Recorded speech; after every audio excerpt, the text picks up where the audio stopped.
गांव में तो सब जगह अकाल की परिस्थिति हो गई है। लगता नहीं कि अब इस गांव में ज्यादा दिन रुकना उचित होगा। काम के लिए बाहर गांव तो जाना ही पड़ेगा। भूषण काम की तलाश में दूसरे गांव की ओर निकल पड़ता है। चलते चलते वह विजयपुर गांव में आ जाता है। वहां उसका रहने का कोई ठिकाना नहीं था और उसके पास कोई काम भी नहीं था। चलते चलते वह एक अमीर किसान जगत सेठ के पास आ पहुंचता है। सेठ जी, मैं भूषण दूसरे गांव से आया हूँ। हमारे गांव में अकाल की परिस्थिति हो गई है। लोगों के खेत सूखे पड़े हैं। गांव में बूंद बूंद पानी के लिए लोग तरस रहे हैं। अगर मुझे आपके पास कुछ काम मिल जाएगा तो बहुत कृपा होगी बड़े भाई। अरे रे, लगता है तुम्हारी हालत बहुत खस्ता हो गई है। ठीक है, वैसे मेरे पास एक काम तो है, पर लगता नहीं कि तुम वो कर पाओगे। सेठ जी, आप चिंता ना करें। मुझे आप कोई भी काम दे सकते हैं। मैं वो काम पूरी मेहनत और ईमानदारी से करूँगा। अच्छा ठीक है भूषण, तो कान खोल कर सुन लो। मेरे पास 50 गायें और 50 भैंसे हैं। तुम्हें हर रोज उन जानवरों का गोबर निकालना होगा और रोज सुबह शाम उन्हें चारा पानी देना होगा। महीने के आखिर में तुम्हें इस काम के लिए 200 रुपए मिलेंगे। और हाँ, 2 वक्त का खाना भी हमारी तरफ से मुफ्त दिया जाएगा। बोलो, क्या तुम ये काम कर पाओगे? अरे बाप रे, 50 गाय और भैंसों को संभालना आसान काम नहीं है। पर अब मैं कुछ कर भी तो नहीं सकता और ऊपर से सेठ जी 2 वक्त का खाना भी दे रहे हैं। ठीक है सेठ जी, मैं ये काम कर लूंगा, पर एक विनती है। हाँ बोलो भूषण, क्या बात है? सेठ जी, अगर आपको समस्या ना हो तो क्या मैं आपके गायों के साथ गौशाला में रह सकता हूँ? सेठ जी, मैं इस गांव में नया हूँ। मेरा रहने का कोई ठिकाना नहीं है। जग्गा सेठ थोड़ी देर तक सोचता है और भूषण को ऊपर से नीचे तक देखने के बाद उससे कहता है, ठीक है भूषण, तुम गौशाला में रह सकते हो। जी धन्यवाद सेठ जी। तब से भूषण गौशाला में रहकर अपना काम करने लगता है। वह रोज जल्दी उठकर गाय और भैंसों का गोबर निकालता, उन्हें चारा डालता और समय पर पानी भी पिलाता था। हर रोज भूषण अपना काम ईमानदारी और पूरी मेहनत से करता था। जगत सेठ को भी भूषण का काम बहुत पसंद आने लगा, क्योंकि वह अपना काम सफाई से करता था। एक दिन जगत सेठ भूषण को बुलाकर उससे बोलता है, भूषण, मुझे तुम्हारा काम बहुत पसंद आया है। तुम गाय और भैंसों का अच्छा ख्याल रख रहे हो, इसलिए दूध की गुणवत्ता भी बढ़ गई है और गायें पहले से ज्यादा दूध भी दे रही हैं। इसलिए मैं आज से तुम्हारी तनख्वाह बढ़ाकर पूरे 400 रुपए कर रहा हूँ। आपका बहुत बहुत धन्यवाद सेठ जी। कुछ दिन ऐसे ही बीतने लगते हैं। भूषण जगत सेठ के पास बहुत मेहनत और ईमानदारी से काम करता है। धीरे धीरे भूषण के पास अच्छा खासा रुपया जमा हो जाता है, जिससे वह अपने लिए छोटा सा रहने लायक एक कुटिया बनवा लेता है। उस गौशाला में सोकर तो नाक से गोबर की गंध अभी भी नहीं जा रही। अब आखिरकार मुझे अपने घर में चैन से सोने को तो मिलेगा। तब से भूषण जगत सेठ के पास गौशाला में काम करने आता और 2 वक्त का खाना खाकर अपने घर सोने के लिए चला जाता था। कई साल ऐसे ही बीत जाते हैं। भूषण की मेहनत के कारण उसके पास अच्छा खासा रुपया जमा हो जाता है। एक दिन भूषण जगत सेठ से बोलता है, सेठ जी, आजकल गांव में चोरी की समस्या बहुत बढ़ गई है और मेरे पास कुछ रुपए भी जमा हैं जो मैंने अपने घर में रखे हुए हैं, पर मुझे उन पैसों की चोरी की चिंता हो रही है। आपको तो पता है कि मैं दिन भर आपके पास ही काम करता हूँ और सिर्फ रात में ही घर सोने जाता हूँ, इसलिए मुझे रोज उन पैसों की चोरी की चिंता सताती है। हाँ भूषण, तुम बात तो बिल्कुल सही कह रहे हो।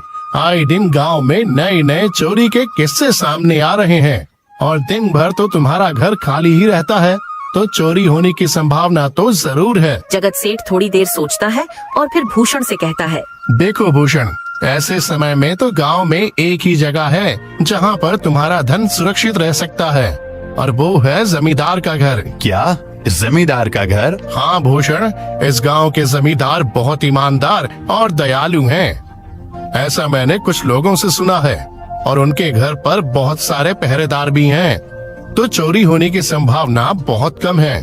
तुम अपने पैसे उनके पास रख सकते हो। अच्छा, ऐसा है क्या सेठ जी? ठीक है, फिर आज ही मैं जमींदार जी से मिलकर बात करता हूँ और उन्हें अपनी समस्या बताता हूँ। उस दिन भूषण जमींदार जी के घर उनसे बात करने जाता है। तुम रुको, कहाँ अंदर आए जा रहे हो? वहीं रुक जाओ। जी, मुझे जमींदार जी से मिलना है। मुझे उनसे कुछ काम है। क्या काम है तुमको उनसे?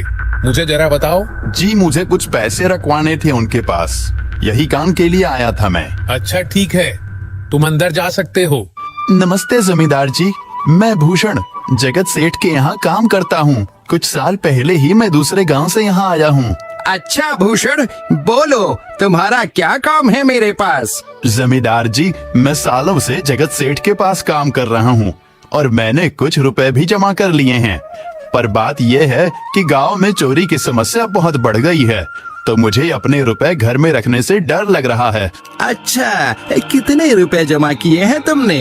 जमींदार जी, यही कोई 5 से 6 हजार रुपए होंगे मेरे पास। वाह, ये तो बड़ी रकम है। मैंने आपकी ईमानदारी के बारे में लोगों से बहुत सुना है, इसलिए मैं अपनी रकम आपके पास कुछ वक्त के लिए रखने आया हूँ। हाँ भूषण, तुमने बिल्कुल सही सुना है। तुम्हारी रकम मेरे पास पूरी तरह से सुरक्षित रहेगी। तुम अब चिंता ही छोड़ दो, मैं सब देख लूंगा। भूषण अपने पैसों की थैली जमींदार को दे देता है। ये पूरे 5,800 रुपए हैं, आप गिनकर देख लीजिए। गिनने की क्या जरूरत है? तुम तो जगत सेठ के आदमी हो, मुझे तुम पर पूरा विश्वास है। जमींदार जी, आपका बहुत बहुत धन्यवाद। अब मुझे चोरों का कोई डर नहीं है, क्योंकि मेरे पैसे सुरक्षित हाथों में हैं। अरे भूषण, कोई बात नहीं। धन्यवाद तो मुझे बोलना चाहिए, जो तुम मेरे पास आए अपने रुपए रखने के लिए। भूषण अपने पैसे जमींदार को देकर अपने घर चला जाता है। हाँ भूषण, तुम्हारे पैसे मेरे हाथों में ही अच्छे लगते हैं। ऐसे ही भूषण ईमानदारी और मेहनत से जगत सेठ के यहाँ काम कर रहा था। देखते ही देखते 2 साल ऐसे ही बीत जाते हैं। एक दिन भूषण सोचता है, अब बहुत साल हो गए जगत सेठ के यहाँ काम करते हुए। वैसे सेठ जी तो बहुत अच्छे इंसान हैं, पर सोच रहा हूँ कि खुद की जमीन लेकर उस पर मेहनत करूँ, तभी मैं बड़ा आदमी बन सकता हूँ। अब जो मेरे पास थोड़े कुछ पैसे हैं और जो जमींदार के पास कुछ पैसे संभालने के लिए दिए हैं, वो जमा करके थोड़ी जमीन खरीद लूंगा। आज ही जमींदार से मिलने जाता हूँ और अपने रुपए मांगता हूँ। ये सोचकर भूषण जमींदार जी के घर चला जाता है। जमींदार जी, मैं अपने रुपए वापस लेने आया हूँ। आपके पास मैंने 5,800 रुपए दिए थे संभालने के लिए। अरे भाई साहब, मैंने पहचाना नहीं आपको। वैसे कौन हो आप? अरे जमींदार जी, मैं भूषण हूँ। पिछले साल मैंने आपको पैसे संभालने के लिए दिए थे, याद आया कुछ? अरे भाई साहब, मेरे पास कितने सारे लोग आते जाते हैं पैसे रखने के लिए, और सभी के साथ मेरा अच्छा व्यवहार होता है। वैसे आपके पास कोई कागजात हैं क्या? क्योंकि मैं हर व्यक्ति से कागज पर ही व्यवहार करता हूँ। किसने कितने पैसे दिए, किसके कितने पैसे रखे हैं, सबका व्यवहार रहता है मेरे पास। जमींदार जी, ये आप क्या बात कर रहे हैं? आपकी ईमानदारी देखकर ही मैंने आपको पैसे दिए थे संभालने के लिए, और आप अब ऐसी बातें कर रहे हैं। कृपया करके मेरे पैसे मुझे वापस कीजिए। हाँ भूषण, मैं ईमानदारी से ही काम करता हूँ, इसलिए तो तुमसे मैं डॉक्यूमेंट्स मांग रहा हूँ। क्या तुम्हें पता नहीं, जब तुम किसी से पैसों का व्यवहार करते हो तो तुम्हें स्टाम्प पेपर पर लिख कर देना पड़ता है। तुम किसी से भी पूछ सकते हो। नहीं जमींदार जी, मैं आपके पैर पड़ता हूँ, कृपया करके मेरे रुपए मुझे दे दीजिए। बड़ी मेहनत से मैंने वो पैसे जमा किए थे, मुझ पर ऐसा अन्याय ना करें। अरे क्या ये झूठ मूठ का रोना धोना लगाया है? लगता है तुम ढोंगी हो और मेरी ईमानदारी और भोलेपन का फायदा उठाकर मुझसे ये रुपए लेने आए हो। रुक, तुझे अभी सबक सिखाता हूँ। जमींदार अपने आदमियों को बुलाकर भूषण की पिटाई करने को कहता है। इसे तब तक मारो जब तक ये बेहोश न हो जाए। इस 2 कौड़ी के आदमी ने मेरी ईमानदारी पर सवाल उठाया है, इसे छोड़ना मत। जमींदार के आदमी भूषण को डंडे से खूब मारते हैं। फिर भूषण दुखी होकर अपने घर चला जाता है। भूषण के शरीर पर घाव के निशान स्पष्ट दिखाई दे रहे थे। 2 दिन से भूषण घाव के दर्द के कारण जगत सेठ के घर काम के लिए नहीं जा पाता है। इसलिए अगले दिन जगत सेठ भूषण के पास आ जाते हैं। वह देखते हैं कि भूषण खाट पर सो रहा है और वह बड़ा ही चिंता में नजर आ रहा है। भूषण भाई, तुम 2 दिन काम पर नहीं आए, क्या हुआ भाई? तबीयत ठीक है ना तुम्हारी? कुछ समस्या है क्या? अरे सेठ जी, आप खुद यहाँ आए हो। आप खबर भिजवाते तो मैं खुद चला आता। अरे भूषण, कोई बात नहीं, तुम्हें देखकर लगता है तुम बीमार हो। क्या हुआ है तुम्हें? जगत सेठ, क्या बताऊं, जिस जमींदार के पास पिछले साल मैंने अपने पैसे संभालने को दिए थे, वो आज मुझे पैसे वापस नहीं करना चाहता। वो बहुत लालची इंसान है, वो लोगों को ठग रहा है। और जब मैंने बाद में गिड़गिड़ाना शुरू किया तो उसने डंडे से मार मार कर मेरी पिटाई करवा दी और मुझे वहाँ से धक्के मार कर निकाल दिया। अरे बाप रे, ये तो बड़ा ही गंभीर विषय है। मैंने तो जमींदार के बारे में अच्छा ही सुना था, और मुझे भी नहीं पता था कि वो इंसान इतना गिरा हुआ है।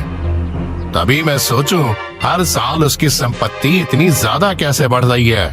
मुझे माफ कर दो भूषण, मैंने ही तुम्हें जमींदार के पास जाने को बोला था। गलती तो मेरी भी है। नहीं जगत सेठ, आप तो मेरा अच्छा ही सोच रहे थे। ये तो उस जमींदार का लालच है। अब लगता नहीं मेरे पैसे उस जमींदार से वापस मिलेंगे भी। भूषण, मेरे पास एक तरकीब है जिससे मैं तुम्हारे पैसे तुम्हें वापस दिला सकता हूँ। जगत सेठ भूषण के कान में सारी तरकीब बताता है। ठीक है सेठ जी, हे ऊपर वाले, ये तरकीब कामयाब होने दीजिए। अगले दिन जगत सेठ बहुत सारे पैसों को एक सूटकेस में भरकर खुद जमींदार के घर जाता है। अरे जगत सेठ, आज आप खुद यहाँ? बोलो भाई, इस गरीब के घर कैसे आना हुआ? हमारा तो ये सौभाग्य है कि आप जैसे धनी आदमी के चरण हमारे घर में लगे हैं। नमस्ते जमींदार जी। अरे जमींदार जी, आप तो मुझे अब लज्जित कर रहे हैं। वैसे मैं कुछ महीनों के लिए दूसरे राज्य में व्यापार करने जा रहा हूँ। मैं ये लगभग 50,000 रुपए लाया हूँ। मुझे डर है कि कहीं ये चोरी ना हो जाए। क्या आप मेरे सारे पैसे अपने पास संभाल कर रख सकते हैं? आपके सिवाय इस गांव में और किसी पर भरोसा नहीं कर सकता। अरे जगत सेठ, ये भी कोई पूछने की बात है? मेरे पास आपके पैसे बिल्कुल सुरक्षित रहेंगे। आप निश्चित होकर व्यापार करने जा सकते हैं। इस बार तो बड़ी मछली हाथ लगी है। बार बार ऐसा मौका नहीं मिलता। भारी माल हाथ में लगने वाला है। तभी वहाँ पर भूषण आ जाता है। अरे भूषण, तुम? अच्छा हुआ तुम आ गए। मैं तुम्हारे पास ही आने वाला था। मुझे माफ करना, उस दिन तुम्हें पहचान नहीं पाया। इतने सारे लोग मेरे पास आते हैं तो जरा परेशानी होती है, पर मैं अपनी बातों का बड़ा पक्का हूँ। हाँ रुको, मैं तुम्हारे सारे पैसे अभी देता हूँ। जमींदार भूषण के सारे पैसे उसे लौटा देता है। माफ करना भूषण, मेरे आदमियों ने तुम्हारे साथ उस दिन बदतमीजी की। मैं आज ही उनको काम से निकालता हूँ। भूषण बिना कुछ बोले वहाँ से चला जाता है। अरे क्या बात है जमींदार जी, आप तो अपनी बातों के बहुत पक्के हैं। तो ठीक है, मैं अपने सारे पैसे आपके पास रख सकता हूँ। जगत सेठ इतना बोल ही रहा था कि तभी वहाँ जगत सेठ का नौकर आ जाता है। मालिक, अब आपको बाहर के राज्य में जाने की कोई जरूरत नहीं है।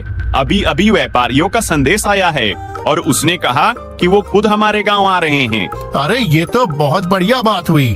अब मुझे इतनी दूर नहीं जाना पड़ेगा। सुन रहे हो जमींदार जी, व्यापारी यहाँ आ रहे हैं। अब मुझे नहीं लगता कि ये पैसे आपके पास रखने का कोई मतलब होगा। चलो, आपका बहुत बहुत धन्यवाद। आपने इतनी ईमानदारी दिखाई मुझे। हाँ, पर अगली बार जरूर आपके पास ही आऊंगा। ऐसा बोलकर जगत सेठ और उसका नौकर वहाँ से अपने पैसे लेकर चले जाते हैं। धत तेरी की, ये क्या हो गया? ये 50,000 तो चले गए और जो भूषण के 5,800 रुपए हड़प लिए थे वो भी चले गए। आपका बहुत बहुत धन्यवाद सेठ जी। अगर आज आप ना होते तो मेरी सारी जमा पूंजी वो जमींदार हड़प लेता। भूषण, कोई बात नहीं। जो व्यक्ति मेहनत और ईमानदारी से कमाता है, ऊपर वाले उसका कभी बुरा नहीं होने देते, और जो हराम की कमाई का खाता है उसका कभी अच्छा नहीं होने देते।